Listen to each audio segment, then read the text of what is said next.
সম্মানিত দিনী ভাই ও বোন, আজ পবিত্র জুমার দিন, শুক্রবার দিনে অথবা রাতে যে কোনো সময় নবীজির শিখানো ছোট্ট ছোট্ট দামি চারটি দোয়া যদি পাঠ করিতে পারেন, আপনার কপাল খুলে যাবে, ভাগ্য পরিবর্তন হয়ে যাবে, জীবনের সমস্ত গুনাহখাতা ক্ষমা হয়ে যাবে, সকল অভাব অনটন দুঃখ কষ্ট পেরেশানি বিপদ আপদ বালা মুসিবত সাথে সাথে দূর হয়ে যাবে। এই আমল করে আল্লাহ তাআলার কাছে যা চাইবেন আল্লাহ তাআলা আপনাকে তাই দান করিবেন। যে দোয়াই করবেন সে দোয়াই কবুল করিবেন। সুবহানাল্লাহ। টাকা পয়সা ধন সম্পদ চতুর্দিক থেকে অঝড় ধারায় বৃষ্টির মতো আসতে থাকবে। আপনি অবাক হয়ে যাবেন, আশ্চর্য হয়ে যাবেন। আল্লাহ তাআলা আপনাকে এমন এমন জায়গা থেকে রিজিক দান করিবেন যা কখনো কল্পনাও করতে পারেননি। সুবহানাল্লাহ। সম্মানিত দিনী ভাই ও বোন আমার, অনেকেই তো আছেন অভাবগ্রস্ত, অনেকেই ঋণগ্রস্ত, লক্ষ লক্ষ কোটি কোটি টাকা ঋণ করে ফেলেছেন। অনেক চেষ্টা করেছেন কিন্তু কোনোভাবেই আপনার ঋণ পরিশোধ হচ্ছে না।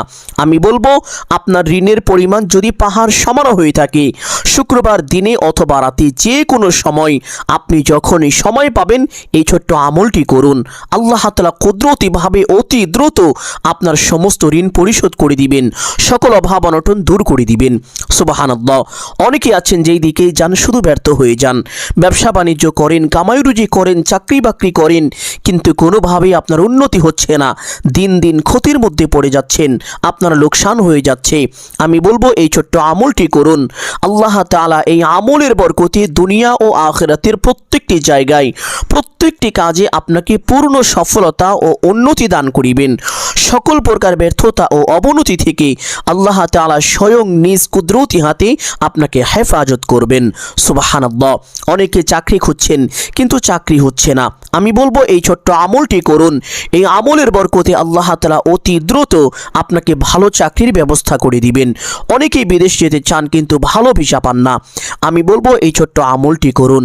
এই আমলের বরকতে আল্লাহ তাআলা অতি দ্রুত ভালো উন্নত মানের ভিসার ব্যবস্থা করে দিবেন, যেটা আপনার জন্য অত্যন্ত উপকারী হবে। সুবহানাল্লাহ। অনেকেই কঠিন রোগে আক্রান্ত হয়ে আছেন, লক্ষ লক্ষ কোটি কোটি টাকা খরচ করে ফেলেছেন, কিন্তু কোনোভাবেই আপনার রোগ ভালো হচ্ছে না। এমন কঠিন রোগেও যদি আপনি আক্রান্ত হয়ে থাকেন, আমি বলবো এই ছোট্ট আমলটি করুন। নবীজি সাল্লাল্লাহু আলাইহি ওয়াসাল্লাম বলেছেন, এই আমলের বরকতে আল্লাহ তাআলা আপনার শরীরে থাকা সমস্ত রোগ অতি দ্রুত ভালো করে দিবেন তথা আপনাকে পরিপূর্ণ শিফায়ে আজিলা কামিলা নসিব করে দিবেন। সুবহানাল্লাহ। অনেকেই আছেন যাদের সন্তানাদি হয় না, খুব টেনশন পেরেশানির মধ্যে আছেন। অনেক ডাক্তার কবিরাজ দেখিয়েছেন, বিভিন্ন রকমের চিকিৎসা নিয়েছেন, অনেক আমল করেছেন, অনেক দোয়াও করেছেন, কিন্তু কোনোভাবেই আপনার সন্তান হচ্ছে না। আমি বলবো শুক্রবার দিনে অথবা রাতে যখনই সময় পাবেন একটু কষ্ট করে এই আমলটি করুন। আল্লাহ তাআলা আপনাকে অতি দ্রুত নেককার সালিহিন সুসন্তান দান করিবেন, যেই সন্তান আপনার জন্য দুনিয়া ও আখিরাতের প্রত্যেকটি জায়গায় কল্যাণকর হবে, উপকারী হবে। সুবহানাল্লাহ। সম্মানিত দিনী ভাই ও বোন আমার, এই আমলটি কখন করিবেন, কিভাবে করিবেন, কোন নিয়মে করিবেন, প্রত্যেকটি বিষয় আপনাদেরকে সুস্পষ্টভাবে বলে দিব। সকলেই গভীর মনোযোগ দিয়ে শুনবেন ইনশাআল্লাহ। এই আমলটি করার জন্য শুক্রবার দিনে এবং রাতে বিশেষ দুইটি সময় আছে। চেষ্টা করিবেন এই দুইটি সময়ের ভিতরেই এই আমলটি করার জন্য। দুইটি বিশেষ সময়ের মধ্যে একটি বিশেষ সময় হলো বৃহস্পতিবার দিবাগত রাত্রি, তথা এই রাতকে বলা হয় জুমার রাত্রি। বৃহস্পতিবার দিন শেষ হওয়ার পরে যেই রাত শুরু হয় এই রাতকে জুমার রাত বলা হয়। এই রাতে এমন একটি সময় আছে যেই সময় মহান আল্লাহ তাআলা বান্দার অতি নিকটে চলে আসেন তথা প্রথম আসমানে অবতরণ করেন। আল্লাহ তাআলা প্রথম আসমানে এসে বান্দাবান্দির নাম ধরে ধরে এইভাবে ডাকতে থাকেন আর বলতে থাকেন, ও আমার বান্দা, কে আছো ক্ষমা প্রার্থী, আমার কাছে ক্ষমা চাইবে, আমি তোমার সমস্ত গুনাহখাতা ক্ষমা করে দিব। কে আছো অভাবগ্রস্ত, আমার কাছে রিজিক চাইবে, আমি তোমাকে ভরপুর রিজিক দান করিব। কে আছো ঋণগ্রস্ত, আমার কাছে সাহায্য চাইবে, আমি তোমার সমস্ত ঋণ কুদরতিভাবে পরিশোধ করে দিব। কে আছো কঠিন রোগে আক্রান্ত, আমার কাছে শেফা চাইবে, আমি তোমাকে পরিপূর্ণ শেফা দান করিব। কে আছো সন্তানাদি হয় না, আমার কাছে সন্তান চাইবে, আমি তোমাকে নেককার সালিহিন সুসন্তান দান করিব। কে আছো কার কি প্রয়োজন, আমার কাছে চাইবে, আমি তোমার সমস্ত চাওয়াকে পূরণ করে দিব। সুবহানাল্লাহ। আর সেই গুরুত্বপূর্ণ সময়টি হলো বৃহস্পতিবার দিবাগত রাতের 3টা 4টা বা 2টার সময়। এই সময় ঘুম থেকে উঠে কমপক্ষে 2 রাকাত তাহাজ্জুদ নামাজ পড়ে এই আমলটি যদি করতে পারেন, আপনার কপাল খুলে যাবে, ভাগ্যই পরিবর্তন হয়ে যাবে। সুবহানাল্লাহ। আরেকটি বিশেষ সময় হলো শুক্রবার দিন আসর নামাজের পর থেকে শুরু করে মাগরিবের নামাজের আগ পর্যন্ত। এই সময়ের ব্যাপারে পবিত্র হাদিসের মধ্যে নবীজি সাল্লাল্লাহু আলাইহি ওয়াসাল্লাম ইঙ্গিত করেছেন। মুফাসসির গণে কেরাম এবং মুহাদ্দিস গণে কেরাম এই সময়টির ব্যাখ্যা করেছেন যে এই সময়টি হলো শুক্রবার আসর নামাজের পর থেকে শুরু করে মাগরিবের নামাজের আগ পর্যন্ত। নবীজি বলেছেন এই সময়ে আল্লাহ তাআলা বান্দাবান্দির দোয়াকে ব্যাপকভাবে কবুল করে থাকেন। বান্দাবান্দি আল্লাহ তাআলার কাছে যা চায় আল্লাহ তাআলা তাই দান করেন। সুবহানাল্লাহ। এই জন্য চেষ্টা করিবেন এই বিশেষ সময়টিতে এই আমলটি করার জন্য। যদি এই 2টি বিশেষ সময়ের ভিতরে এই আমলটি করতে না পারেন, তাহলে শুক্রবার দিনে অথবা রাতে যে কোনো সময় আপনি যখনই সময় পাবেন উত্তম রূপে ওযু করে কমপক্ষে 2 রাকাত সলাতুল হাজত নামাজ পড়বেন। সলাতুল হাজত নামাজ পড়ে সে স্থানে বসে এই আমলটি করবেন। আর যদি এই বিশেষ 2টি সময়ের ভিতরে এই আমলটি করতে পারেন, তাহলে আপনাকে সলাতুল হাজত নামাজ পড়তে হবে না। তাহাজ্জুদ নামাজের সময় আমল করলে তাহাজ্জুদ নামাজ পড়ে আমলটি করবেন। আর যদি আসর নামাজের পর থেকে শুরু করে মাগরিবের নামাজের আগ পর্যন্ত এই সময়ের ভিতরে আমলটি করেন, তাহলে আসরের নামাজই আপনার জন্য যথেষ্ট হয়ে যাবে, আর কোনো নামাজ পড়া লাগবে না। আশা করি বিষয়টি বুঝতে পেরেছেন। এখন আপনাদেরকে আমলের সঠিক নিয়মটি বলে দিব। সকলেই গভীর মনোযোগে শুনতে থাকুন। সম্মানিত দিনী ভাই বোন, এই আমলটি করার জন্য সে স্থানে বসে সর্বপ্রথম একটি ছোট্ট ইস্তেগফার পাঠ করিবেন। যেই ইস্তেগফারের ব্যাপারে পবিত্র হাদিসের মধ্যে এসেছে। হাদিসটি বর্ণনা করেছেন নবীজি সাল্লাল্লাহু আলাইহি ওয়াসাল্লামের আপন চাচাতো ভাই হযরত আব্দুল্লাহ ইবনে আব্বাস রাদিয়াল্লাহু তাআলা আনহু। তিনি বলেন, আল্লাহ নবী সাল্লাল্লাহু আলাইহি ওয়াসাল্লাম বলেছেন, যেই ব্যক্তি দুনিয়াতে এই ইস্তেগফার বেশি বেশি পাঠ করবে, আল্লাহ তাআলা তার গুনাহ খাতা ক্ষমা করে দিবেন। তার সকল অভাব অনটন দুঃখ কষ্ট পেরেশানি তথা তার যত সংকট আছে আল্লাহ তাআলা তার সকল সংকট দূর করে দিবেন এবং আল্লাহ তাআলা তাকে এমন এমন জায়গা থেকে রিজিক দান করিবেন যা সে কখনো কল্পনাও করতে পারেনি। সুবহানাল্লাহ। সম্মানিত দিনী ভাই বোন, এই বিশেষ 3টি পুরস্কার যদি পেতে চান, তাহলে উঠতে বসতে চলতে ফিরতে যখনই সময় পাবেন এই ছোট্ট ইস্তেগফারটি বেশি বেশি পাঠ করিবেন। তবে আমলের সময় কমপক্ষে 11 বার সহি শুদ্ধ করে মহব্বতের সাথে এইভাবে পাঠ করিবেন। ইস্তেগফারটি হলো আস্তাগফিরুল্লাহাল্লাযী লা ইলাহা ইল্লা হুয়াল হাইয়ুল কাইয়্যুম ওয়া আতুবু ইলাইহি। আর যদি এই ইস্তেগফারটি পাঠ করা কষ্ট হয়ে যায়, তাহলে ছোট্ট ইস্তেগফার আস্তাগফিরুল্লাহ সহি শুদ্ধ করে কমপক্ষে 11 বার পাঠ করিবেন। ইস্তেগফারটি পাঠ করা শেষ করে একটি ছোট্ট দুরূদ পাঠ করিবেন। যেই দুরূদের ব্যাপারে পবিত্র হাদিসের মধ্যে এসেছে। আল্লাহ নবী সাল্লাল্লাহু আলাইহি ওয়াসাল্লাম বলেছেন, এই দুরূদ যেই ব্যক্তি দুনিয়ায় যত বেশি পাঠ করবে, ওই ব্যক্তি কাল হাসরের ময়দানে আমি রাসূলের তত বেশি নিকটবর্তী হবে। আর ওই ব্যক্তির চেহারা দিয়ে নূর চমকাতে থাকবে, যা দেখে আল্লাহ নবী সাল্লাল্লাহু আলাইহি ওয়াসাল্লাম কাল হাসরের ময়দানে তাকে খুব সহজেই চিনতে পারবেন। সুবহানাল্লাহ। আরেকটি হাদিসের মধ্যে নবীজি বলেন, যেই ব্যক্তি দুনিয়ায় এই দুরূদটি বেশি বেশি পাঠ করবে, ওই ব্যক্তির জন্য কাল হাসরের ময়দানে আল্লাহ তাআলা দরবারে সুপারিশ করাটা আমি রাসূলের উপরে ওয়াজিব হয়ে যাবে তথা আবশ্যক হয়ে যাবে। নবীজি সাল্লাল্লাহু আলাইহি ওয়াসাল্লাম অবশ্যই আপনার জন্য আল্লাহ তাআলা দরবারে কাল হাসরের ময়দানে সুপারিশ পেশ করবেন। সুবহানাল্লাহ।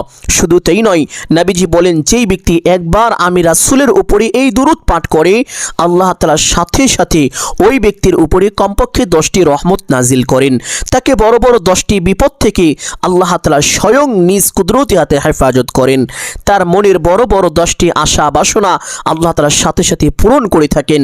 তার আমল নামায় কমপক্ষে 10টি নেকি দান করেন। তার জীবন থেকে কমপক্ষে 10টি গুনাহ খাতা সাথে সাথে ক্ষমা করেন। সুবহানাল্লাহ। আর সেই ছোট্ট দুরূদটি হলো আল্লাহুম্মা সাল্লি ওয়া সাল্লিম আলা নাবিয়িনা মুহাম্মদ। এইভাবে সহি শুদ্ধ করে মহব্বতের সাথে আমলের সময় কমপক্ষে 11 বার পাঠ করিবেন। আর যদি এই দুরূদটি পাঠ করা কষ্ট হয়ে যায় তাহলে ছোট্ট দুরূদ সাল্লাল্লাহু আলাইহি ওয়াসাল্লাম কমপক্ষে 11 বার পাঠ করিবেন। দুরূদটি পাঠ করা শেষ করে একটি ছোট্ট দোয়া পাঠ করিবেন, যেই দোয়ার ব্যাপারে পবিত্র হাদিসের মধ্যে এসেছে একবার আল্লাহ নবী সাল্লাল্লাহু আলাইহি ওয়াসাল্লাম মসজিদে নববীর পাশ দিয়ে হেঁটে যাচ্ছিলেন। যাওয়ার পথে দেখতে পারলেন মসজিদে নববীর মধ্যে এক সাহাবী রাদিয়াল্লাহু তাআলা আনহু মনোমালিন্য হয়ে বসে আছেন। নবীজি সাল্লাল্লাহু আলাইহি ওয়াসাল্লাম তার এই মন খারাপের অবস্থা দেখে তার কাছে চলে গেলেন। গিয়ে জিজ্ঞেস করলেন, তুমি কি আবু উমামা? সাহাবী বললেন, ইয়া রাসূলুল্লাহ সাল্লাল্লাহু আলাইহি ওয়াসাল্লাম, আপনি ঠিক বলেছেন, আমি আপনার সাহাবী আবু উমামা। নবীজি বললেন, ও আমার সাহাবী আবু উমামা, তুমি এমন সময় কেন মসজিদের মধ্যে চেহারা মলিন করে বসে আছো? এখনো তো নামাজের সময় হয়নি। আবু উমামা রাদিয়াল্লাহু তাআলা আনহু নবীজি সাল্লাল্লাহু আলাইহি ওয়াসাল্লামকে দেখা মাত্র কান্নাকাটি শুরু করলেন। নবীজি সাল্লাল্লাহু আলাইহি ওয়াসাল্লাম বললেন, ও আবু উমামা, তোমার কি হয়েছে? আবু উমামা রাদিয়াল্লাহু তাআলা আনহু বললেন, ইয়া রাসূলুল্লাহ সাল্লাল্লাহু আলাইহি ওয়াসাল্লাম, অভাব অনটন এবং ঋণ আমাকে এমনভাবে চেপে ধরেছে, আমি দুনিয়ার কোথাও একটু শান্তি খুঁজে পাচ্ছি না। সব সময় দুঃখ কষ্ট পেরেশানি বিপদ আপদ একটার পরে একটা লেগেই আছে। নবীজি সাল্লাল্লাহু আলাইহি ওয়াসাল্লাম বললেন, ও আবু উমামা, আমি কি তোমাকে এমন একটি দোয়া শিখিয়ে দিব যেই দোয়াটি পাঠ করিলে আল্লাহ তাআলা তোমার সমস্ত ঋণ পরিশোধ করে দিবেন, সকল অভাব অনটন দুঃখ কষ্ট পেরেশানি বিপদ আপদ বালা মুসিবত দূর করে দিবেন এবং আল্লাহ তাআলা তোমাকে রাতারাতি ধনী বানিয়ে দিবেন। সুবহানাল্লাহ।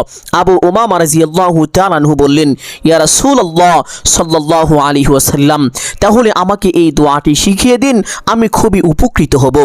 নবীজি সাল্লাল্লাহু আলাইহি ওয়াসাল্লাম তখন আবু উমামা রাদিয়াল্লাহু তাআলা আনহুকে এই দোয়াটি শিক্ষা দিয়েছিলেন। আবু উমামা রাদিয়াল্লাহু তাআলা আনহু বাড়িতে গিয়ে এই দোয়াটি পাঠ করতে লাগলেন। অল্প কয়েকদিন এই দোয়াটি পাঠ করতেই আল্লাহ তাআলা তাকে এত ধন সম্পদ টাকা পয়সা দান করিলেন, তার সকল অভাব অনটন দূর হয়ে গিয়েছিল, তার ঋণ পরিশোধ হয়ে গিয়েছিল, এমনকি তার উপরে যাকাত পর্যন্ত ফরজ হয়ে গিয়েছিল। সুবহানাল্লাহ। সম্মানিত দিনী ভাই বোন, আপনিও যদি একাগ্রতার সাথে আল্লাহ তাআলার উপর পরিপূর্ণ বিশ্বাস এবং মহব্বত ও ভরসা নিয়ে এই ছোট্ট দোয়াটি উঠতে বসতে চলতে ফিরতে বেশি বেশি পাঠ করিতে পারেন, বিশেষ করে 5 ওয়াক্ত নামাজের পরে 11 বার করে এবং আমলের সময় একই নিয়মে 11 বার এই দোয়াটি পাঠ করিতে পারেন, মহান আল্লাহ তাআলা অতি দ্রুত কুদরতিভাবে আপনার সকল অভাব অনটন দূর করে দিবেন, সমস্ত ঋণ পরিশোধ করে দিবেন এবং আল্লাহ তাআলা আপনাকে ধনী বানিয়ে দিবেন। সুবহানাল্লাহ।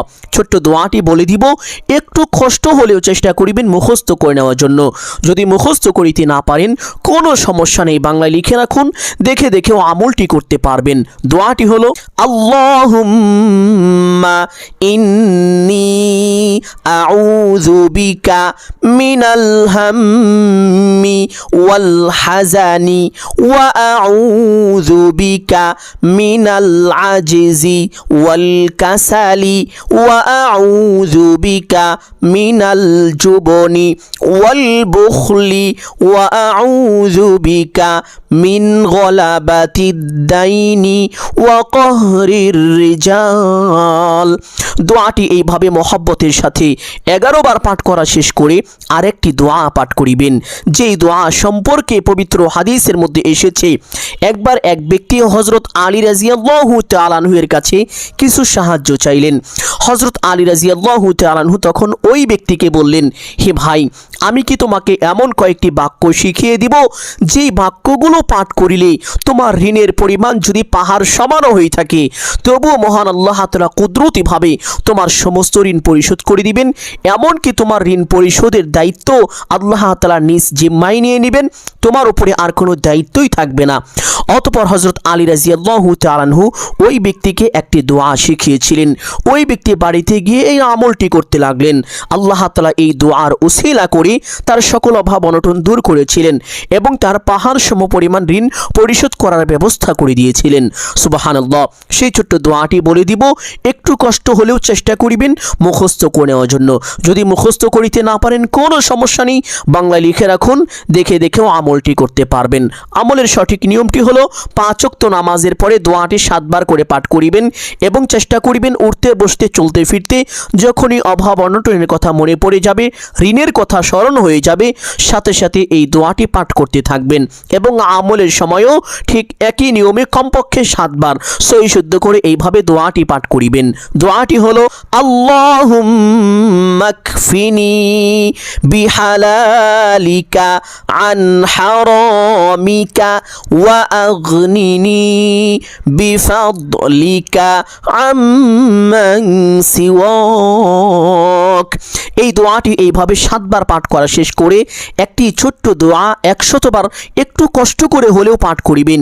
এই দোয়াটি এতটাই কার্যকরী, এতটাই পাওয়ারফুল, শক্তিশালী যে পবিত্র হাদিসের মধ্যে এসেছে এক সাহাবী রাদিয়াল্লাহু তাআলা আনহু তিনি অত্যন্ত দারিদ্র ছিলেন, অভাবী ছিলেন, এতটাই বেশি অভাবী ছিলেন যে তিনি আল্লাহ নবী সাল্লাল্লাহু আলাইহি ওয়াসাল্লামের দরবারে গিয়ে তার অভাব অনটনের উপরে অভিযোগ করতে লাগলেন। সাহাবী বললেন, ইয়া রাসূলুল্লাহ,